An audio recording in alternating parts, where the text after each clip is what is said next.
It's WHRO's weekly edition. Declare victory and head home. The Gaza Pier mission, staffed by local soldiers, is expected to wrap up as the military prepares to use a different way to deliver food and other supplies to Gaza. WHRO military reporter Steve Walsh has the story. The Pentagon announced this week that the U.S. is shutting down the effort to deliver humanitarian aid to Gaza using its troubled floating pier.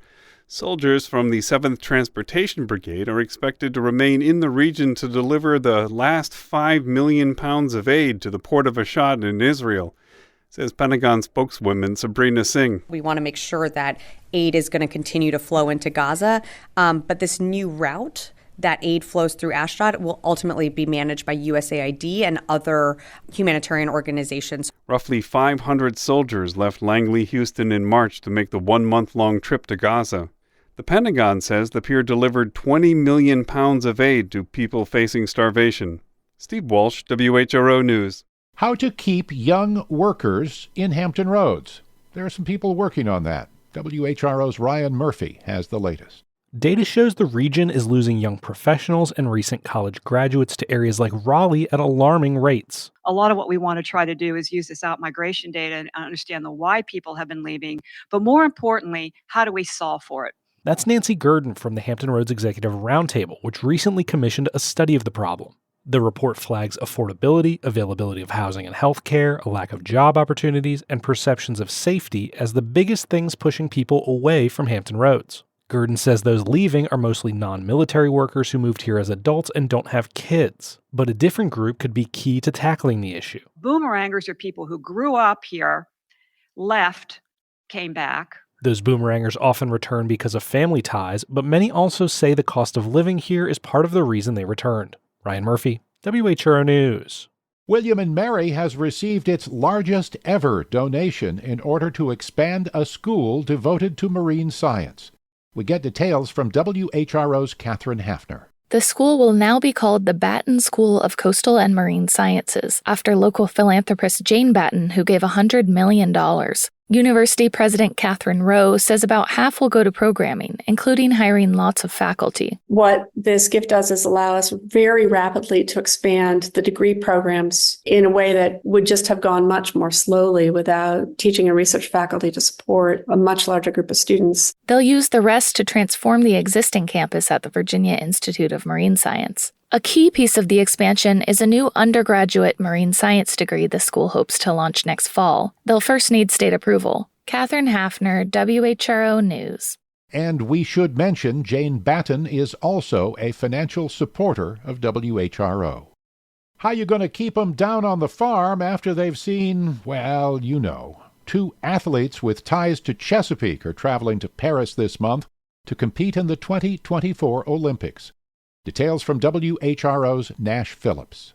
One of the headliners for the 2024 track and field team, Chesapeake native Grant Holloway, is returning for his second Olympic Games.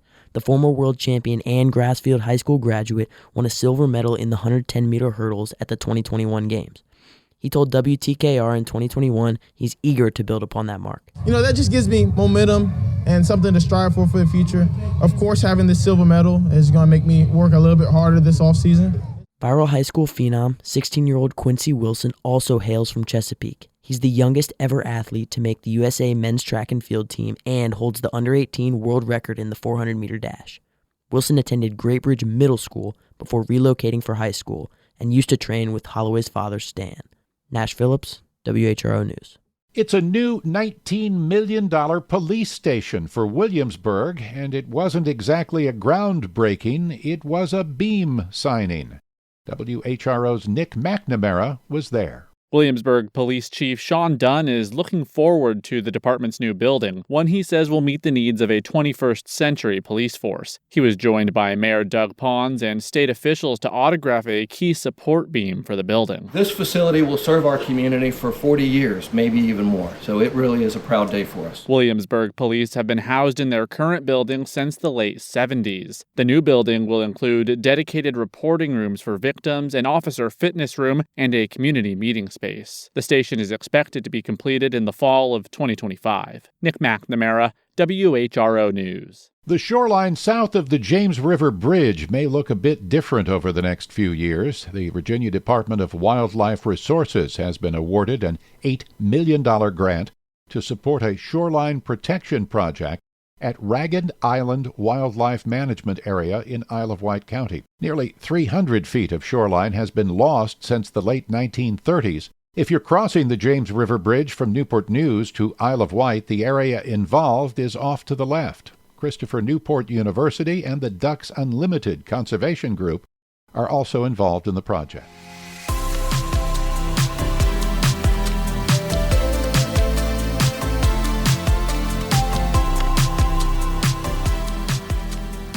In 2019, the Space Force became the nation's first new military branch in nearly 80 years.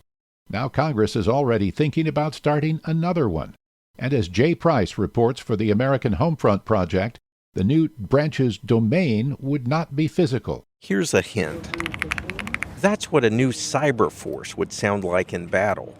There's been talk of creating a cyber force for years. The annual defense policy bills being considered by the Senate and House call for a study into the idea, though it's unclear whether that study will make it into the final legislation.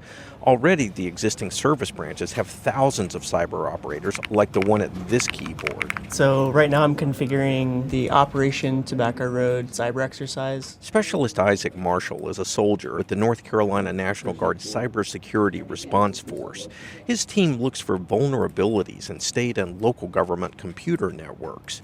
On a recent day, he was preparing a training event to help government IT workers recognize and respond to attacks. This is the simulated internet that the red teams will be using to attack the blue teams. The military's current structure for cyber is complicated. Each service branch has its own cyber units, while the Pentagon's overarching U.S. Cyber Command relies on teams of troops on loan from the branches. Backers of a new cyber force say it could fix ongoing organizational and staffing problems that are partly due to having troops who are recruited by different services. Every other domain has a force tailored to its needs. Emily Harding is with the Center for Strategic and International Studies. There's a Navy that really understands how to operate on and under the water. There's an Air Force that really understands how to operate in the air. There's now a Space Force that understands how space operates as a separate domain. There is no force directed at cyber. The military has struggled with recruiting in recent years, partly because many young Americans don't meet the physical requirements.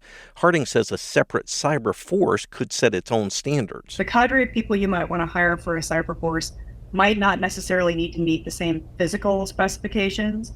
And that can be physical fitness, but it can also be just appearance. Some, for example, may want to sport a wild hairstyle or not shave or put on a uniform every day. And that really should be okay. There's room for that in a cyber force where there wouldn't be in, say, the Marine Corps. Harding says a cyber force could also address recruiting challenges by relying largely on part-time reserve troops, like some of the cyber operators inside the North Carolina National Guard's heavily secured headquarters.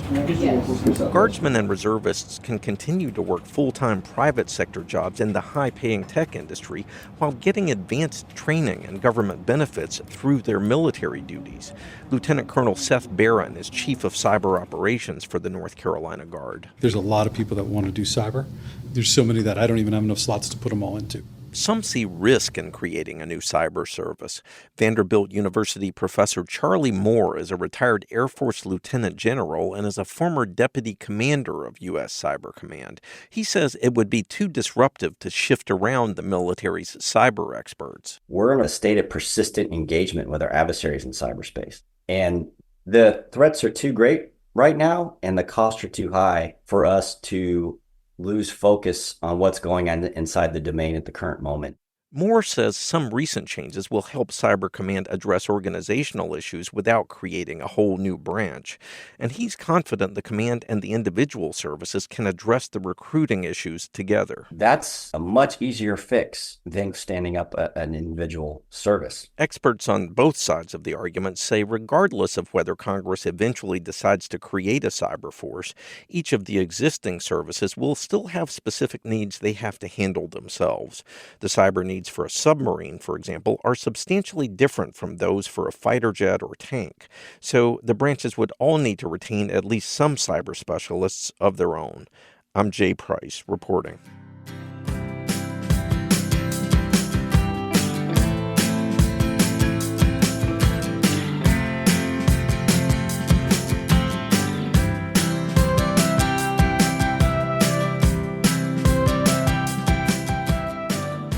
The Navy says a Virginia Beach-based pilot from the USS Eisenhower became the first U.S. woman to engage in air-to-air combat. WHRO military reporter Steve Walsh has the story. The F-18 pilot shot down a drone using an air-to-air missile during a mission to protect international shipping against attacks from Houthi rebels in Yemen. The pilot became the first American woman to engage in air-to-air combat since all combat positions in the military were open to women in 2015. The Navy has released few details, including her name and when the attack took place. She was a member of the aircrew for the USS Eisenhower strike group based in Norfolk, which was in the Red Sea for 7 months. Her unit, the Fighting Swordsman, fired 20 missiles against drones during the deployment. The Swordsman flew more than 3,000 combat hours and 1,500 combat missions as part of the busiest deployment for an aircraft carrier since World War II. Steve Walsh, WHRO News. Cat welfare advocates in Hampton have launched a new website calling for the city to change how it handles stray and feral cats. That story from WHRO's Nick McNamara. SaveHamptonCats.org was created by a coalition of animal welfare organizations. They want to see an end to full-time cat trapping by the city of Hampton, which they say results in cats ending up in shelters that may euthanize them. Here's Cat Corner Incorporated President Tiffany Young. The system's broken, and we all need to work together. The shelter, animal control, the other nonprofits like ourselves and other groups that want to all help the animals just need to work together and come up with a better solution that's not broken. Young also wants to see more resources for sterilizing free-roaming cats and an easier process for registering feral colonies with the city. Nick McNamara, WHRO News. Construction is officially underway on a controversial pipeline expansion in Hampton Roads. WHRO's Catherine Hafner has the details. Canadian company TC Energy told federal regulators that construction started this week on what's called the Virginia Reliability Project. It will replace and double the size of about 49 miles of an existing natural gas pipeline. Local officials say the project is needed to support growing energy demand and replace outdated infrastructure, but environmental groups have fought it throughout the permitting process. They oppose continued investment in fossil fuel infrastructure that contributes to climate change. TC Energy expects to have the updated pipeline running by late next year. Catherine Hafner, WHRO News. A new group is trying to make economic development more of a regional effort by pooling money from Hampton Roads cities and counties. WHRO's Ryan Murphy has the details. If you wanted to start a restaurant but didn't have the cash, you may look for investors to put in money up front for a cut of the profits later. Jim Noel says that's the same idea behind the Eastern Virginia Regional Industrial Facility Authority. We got together, those 6 localities, decided how much each one wanted to invest in this project, and then that's a direct pro rata return for what they invested. So if you invested 20%, you get 20% of the returns. Noel, a longtime economic development director from York County, now runs the regional group. 5 cities and counties on the peninsula, along with Isle of Wight, put money towards EV RIFA's first project in York County. There are now plans for a Dominion solar farm and a 31-acre warehouse project there. Noel says this kind of effort makes Hampton Roads more attractive to businesses and helps localities that don't have the space for big projects to get in on larger scale development.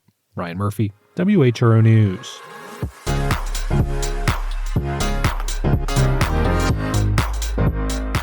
This is WHRO's Weekly Edition. Remember, for any stories you've missed, you can visit us on the WHRO smartphone app or all social media platforms. Now that Kamala Harris seems poised to get the Democratic nomination for president, how does she poll in Virginia? Virginia Public Radio's Michael Pope looks at the numbers. Before Joe Biden dropped out of the race for president, several polls took a look at how Kamala Harris would do against Donald Trump in a head-to-head matchup in Virginia.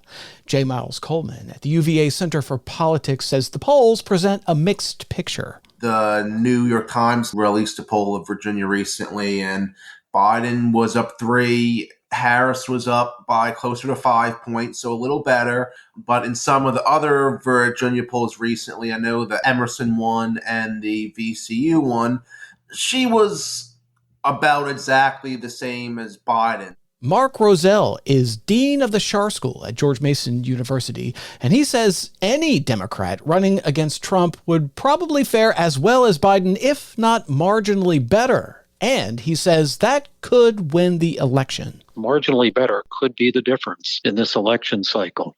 Since we're looking at a handful or more states that are competitive in the Electoral College, and some suggest Virginia may be in that column right now, a marginal difference in closely contested states could be the difference. Senator Tim Kaine told reporters Monday morning that Virginia will be a battleground state in 2024. And he added, that's good for Virginia because it'll highlight issues and candidates that matter to voters here in the Commonwealth. I'm Michael Pope. Virginia Beach delegate Michael Feggins is one of 119 Virginia Democrats expected to anoint Harris as the party's presidential nominee at the Democratic National Convention next month. He spoke with WHRO's Mechelle Hankerson. Feggins says he understands why President Joe Biden decided to end his race and endorse Vice President Kamala Harris. You know, this wasn't going to be about the accomplishments. Sometimes the visuals of overtake the accomplishments. Feggins says Biden's underwhelming performance in polling was one of the reasons it made sense for him to step aside. According to a recent Virginia Commonwealth University poll, Biden's approval rating in the state was about 36%, 3 percentage points lower than opponent Donald Trump. In national polls, Harris is about the same, but Feggins is still excited to see her emerge as the frontrunner for the party nomination. Someone who can become the first woman, the first Black woman, the first woman of South Asian descent to be the leader of the free world. Someone who graduated from an historically Black college. Someone who's a member of the Divine Nine. It shows a lot of hope for so many. Feggins says come November, Virginia voters will consider how the next president will handle climate change, reproductive rights, and future appointments to the Supreme Court. Mechelle Hankerson, WHRO News. North Carolina Governor Roy Cooper talked about reports that he could become Vice President Kamala Harris's running mate. As WUNC's Colin Campbell reports, he's one of several governors mentioned as possible VP candidates. Several leading Democrats in North Carolina have said they'd like to see Governor Cooper on the presidential ticket. He's received more votes than presidential candidates in his 2 runs for governor, and that could help Harris turn North Carolina blue for the first time since 2008. But speaking Monday morning on MSNBC, the governor said it's premature to talk about Harris's running mate. Well, I appreciate people talking about me, but I think the focus right now needs to be on her this week, and she needs to concentrate on making sure that she secures this nomination and gets the campaign ready to go. Cooper has endorsed Harris to be the Democratic nominee. The two have been friends for years, dating back to their time as state attorneys general. Much of North Carolina remains in drought due to record heat and a lack of rain over the last month. More on that from Bradley George at partner station WUNC. The operation will turn 212 acres into borrow pits, where sand is extracted for construction projects. The southern portion of the property is within the Southern Key Conservation Site, a natural heritage site and the last natural stand of longleaf pine in the Commonwealth. Suffolk City staff recommended denying the request, but council opted to permit the operation after hearing the developer's reclamation plans. Councilmember Timothy Johnson. It is a beautiful site, though. There's lots of unique things there, but there's going to be unique things in all the land we have on that end of the city. Those plans include creating lakes and a wetland mitigation bank on the southern end of the property. Nick McNamara, WHRO News. Governor Glenn Youngkin is putting together an energy plan for Virginia. Michael Pope has the preview. All of the above. That's the approach Governor Glenn Youngkin is expected to take in his energy plan, which is expected this fall. That includes wind and solar, but also nuclear energy and fossil fuels. The governor's energy plan, which is, essentially anything and everything, is reckless, it's expensive, and it's irresponsible. That's Tim Sawinski at the Virginia chapter of the Sierra Club. We can't afford to keep these projects online because, one, they're bad for our health, they're bad for our future, and they're bad for our pocketbooks because they're extremely expensive to keep online. Thomas Turner is State Director for Conservatives for Clean Energy Virginia. And he says Virginia needs to continue using fossil fuels for now during the transition to renewable energy. We're seeing more and more conservatives starting to realize that having a broader platform of alternative energy is beneficial to not only our grid, but to also ensure that we're not dependent on our enemies for foreign oil. Or even now, we're talking about critical minerals. He says he expects the governor's plan to embrace more nuclear energy in the form of small modular reactors, which critics call an untested and unproven technology pushed by special interest groups. Michael Pope. This week marked the 99th Chincoteague Island Pony Swim. WHRO's Connor Worley took a trip up the Eastern Shore to learn about why this event means so much to so many people. People from all walks of life have descended on Chincoteague. It's the afternoon, a later swim than usual. And despite the rainy, marshy conditions, folks camped out in lawn chairs and blankets, draped in ponchos and raincoats. Why does this yearly tradition attract a crowd in the thousands? And more so, why do people care about some ponies swimming? For William Crone, it's his first time at the event. He trekked to Chincoteague all the way from Ontario, Canada. He says the old-fashioned nature of the event is what makes it so magical. It's just a callback to older times that were simpler and easier, and it's wild animals as well, right? So everyone loves wild animals. The Coast Guard lit the flare and the swim began. It was a sight that Sean Kirby couldn't believe. She, her husband, and friends all made the trip from Ohio for their first glimpse of the ponies. I couldn't believe we were up right along the fence. She says this is such a unique event that it's no surprise people flock from all over. Nowhere else do they swim ponies across. And then they sell some of them off so that the herd doesn't get so big. It's just, I think it's awesome. As the final pony reached its destination, the dreary clouds parted and the sun beamed onto the animals, as if to signal another successful swim. Connor Worley, WHRO News. You've been listening to WHRO's Weekly Edition. We had help today from Steve Walsh, Ryan Murphy, Nash Phillips, Mechelle Hankerson, Nick McNamara, and Catherine Hafner. VPR's Michael Pope and Jay Price with the American Homefront Project. Also thanks to Connor Worley, who produced today's show and took a trip up the Eastern Shore. A reminder, you can always catch full episodes on the Weekly Edition podcast feed, and you can get your news updates at WHRO.org, the WHRO smartphone app, and the WHRO Reports podcast feed. For all of us at WHRO and WHRV, I'm Doug Boynton. Stay safe. Be well.